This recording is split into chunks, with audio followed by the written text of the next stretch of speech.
Happy Friday. Good morning, 6:13, bright and early. I'm Greg Bishop, Springfield's Morning News on 92.7 WMAY. Springfield's News and Talk, a busy day yesterday and a lot to share with you on this final day of broadcasts for the week. Of course, we've got Hero of the Week coming up in the 8 o'clock hour. Want to hear from you who you think some of the local heroes are. Maybe those utility crews heading down to Florida will be taking top of mind votes there. But also I want to hear from you. It's a good way to end the week on a positive note. So people who've done good things for you in the community, definitely want to hear from you on that. But right now, let's get into some conversation that the former Illinois Governor Jim Edgar had for the politicos out there. Edgar was in Springfield with a host of other groups endorsing the Republican Secretary of State candidate Dan Brady. And that conversation was focused on how business and labor groups came together to support the Republican Secretary of State candidate. But Edgar had a moment for a few questions from members of the media there at Brady's campaign headquarters here in Springfield. And he talked about the importance for Illinois to be more of a two-party system. As it is right now, the state legislature has been dominated by Democrats for decades, and they have supermajorities in both chambers. At least since 2019, Democrats have captured all of the statewide constitutional officers, including governor, secretary of state, attorney general, and all down the line, comptroller and treasurer as well. But Edgar, being a Republican, he said that policies aren't as fruitful. They aren't as common sense or collective if you have one party rule. And a pushing through of policies that could be partisan. So here's the former Republican governor talking a bit about the need for a more two-party system rather than a uniparty in a state. Well, I just think human nature, if you don't have checks and balances, and you have a tendency to kind of go off, we were talking about it earlier, and it's happened when Republicans have had control too. You have a tendency, you've got your constituents, and they want things, and now you have control. Well, they want it all now. And there's this rush to do these things, and they don't stop and think, well, maybe there's a reason we haven't done it this way in the past, and we've got to think twice. And there's a lot of issues that have occurred where one party gets control, they rush off and pass new laws, and we have problems with it. My experience in government has been, if you have people with different points of view sitting at the table trying to hash out the final solution, that's a lot better policy usually than if just one party kind of rams their program through. Because that means everybody's had some input, and it's going to be much more acceptable to the public, and I think it's going to be much more effective. So again, I think it's important. And that's why I hope we see Republicans make gains in the legislature, just because, again, you need a little more of a two-party system to provide, I think, the best government. So again, that was the former Republican governor, Jim Edgar, talking about the need for a two-party system. And he said that he believes that Dan Brady, as a Republican running for statewide office, has the best chance to get into the position of statewide office and possibly bring some of that balance. So we'll see how that race goes. But I also asked the former governor about civility. We've seen instances of heated rhetoric boiling over, even as recent as this week, with a news conference being disrupted by a protester, and even reports of other disruptions at other political events across the state. And having been in politics for decades, I asked the former governor about civility. Has it gotten worse in what he's been able to observe? And he said basically, yeah, it has. Well, it's definitely ebbed. And we need to bring civility back. I talk often when I first came here 50-some years ago, Republicans and Democrats used to disagree, and they used to get kind of loud on the House and Senate floors, but at night they went out and partied together. They were friends. And at the end of the day, they would compromise, and the problems would get solved. But part of that was because they respected each other. They would get carried away on the floor, but they'd go over later and say, I didn't mean that. Or they would, the next day they'd be allied on issues. So I think we need to just remember, one of the things I always tell students is, you got to remember, today's adversary might be tomorrow's ally, and you don't want to burn bridges.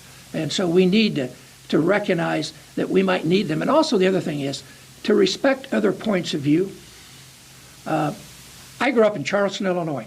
It's a pretty waspy community, pretty Republican. I had a different slant on things than somebody who grew up on the south side of Chicago. But that didn't mean they were wrong and I was right. We just came at it from a different point of view. And it was important for us to sit down and to reach compromise. Well, you can't compromise with somebody that just called you a crook. It's very hard if this person has attacked you that you're going to trust them. You're going to deal with them. So civility is key in a democracy. And again, I go back to Dan Brady. He has respect on both sides of the aisle.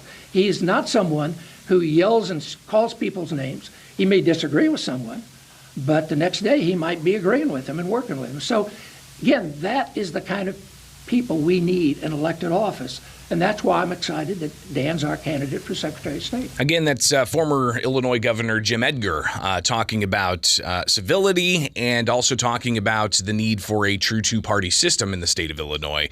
Currently, though, we have a one-party rule with both chambers of the legislature having Democrats in the majority, and of course all of the constitutional officers statewide being in Democrat hands. All right, coming back, we'll review a little bit of what the gubernatorial candidates were up to yesterday, including one sitting in front of a editorial board and another touring the state encouraging early voting. So we'll get to that next here with Springfield's Morning News. I'm Greg Bishop on 92.7 WMAY, Springfield's News and...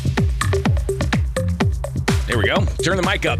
So yesterday, former Governor Jim Edgar was in Springfield talking about the need for a two-party system, not a uniparty. Also encouraging civility while he was endorsing the Republican Secretary of State candidate, Dan Brady. Brady also getting the endorsement of the Illinois Education Association, the Illinois Chamber of Commerce, and police and firefighter organizations. Meanwhile, in the Secretary of State's race, Governor J.B. Pritzker has given $1 million to the Democrat in that race, former State Treasurer Alexi Janulius. So it'll be interesting to see what the outcome of that race is, because that's one of those offices that had a Democrat in it for 20-some-odd years, and Jesse White no longer seeking that office. So it opened it up. So we'll have the first new Secretary of State in decades.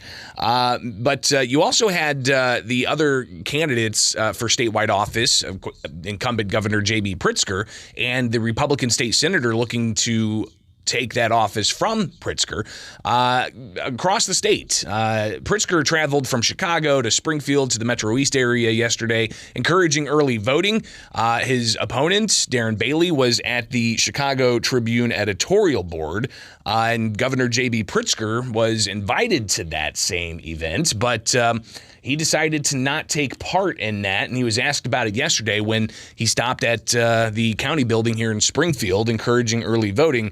Here's what Governor J.B. Pritzker had to say about the lack of his attendance at the Chicago Tribune's editorial board. Well, consistently, the editorial board at the Chicago Tribune has been spewing misinformation constantly from the time that I started running 5 years ago, has consistently taken, frankly, a view that no matter what we've accomplished in office, that they're going to denigrate it. They're going to provide misinformation and whataboutism. And I just refuse to submit to being in front of an editorial board that's been that unfair. Look, we've got plenty of opportunities. I'm going to be with the Daily Herald and all the other newspapers for a forum tomorrow where lots of reporters will get to ask questions, and Darren Bailey will be answering them. And I will be answering them. We're going to have two big debates, as you know, one at ISU, one up in Chicago. Great opportunity for people to hear Darren Bailey versus me. So I'm pleased about those opportunities, and we're going to continue to tell people what this campaign is all about. But one thing Darren Bailey did talk about at the Chicago Tribune editorial board was the Safety Act. And he's been critical of the Safety Act, campaigning rather heavily against Democrats who supported the Safety Act, and that's the no cash bail starting January 1st. And the Tribune writes that Bailey, who's championed and campaigned heavily on the issue of crime, is warned of the potential effects of cashless bail under a provision of the Safety Act that goes into effect next year, saying that we need funding so that we can put police on the streets. So that's Bailey's response. Pritzker, though, yesterday acknowledging that indeed there needs to be some changes to the Safety Act. Here's Governor J.B. Pritzker yesterday being asked about what exactly needs to change, and in particular being asked about a Democratic state senator's proposal to modify the Safety Act after the November election. Again, here's Governor J.B. Pritzker yesterday at the Sangamon County building. Reviewing it now. Senator Bennett is a responsible legislator with generally good ideas. I have not, determined which aspects of the bill that he's put forward we should consider. But one thing I do think is reasonable is there are people who don't understand the Safety Act and are misrepresenting it, and so making sure that the language in it is such that people understand. Let me be clear to everybody. No one is getting let out of jail on January 1. That is not what the Safety Act does. There's no such thing as a non-detainable offense. That is not in the Safety Act. Those are simply lies that are being put forward by the poorly named people who play by the rules because they don't, PAC, and by Darren Bailey. Well, again, willing to consider tweaks to the legislation. Once again, the legislation is about providing tools and technology to police, making sure that we're funding them, and making sure that we're keeping the murderers, rapists, and domestic abusers in jail. So again, that's Governor J.B. Pritzker yesterday in Sangamon County at the county building for early voting, taking a few questions from reporters. So it's right here with Springfield's Morning News. I'm Greg Bishop on 92.7 WMAY, Springfield's News and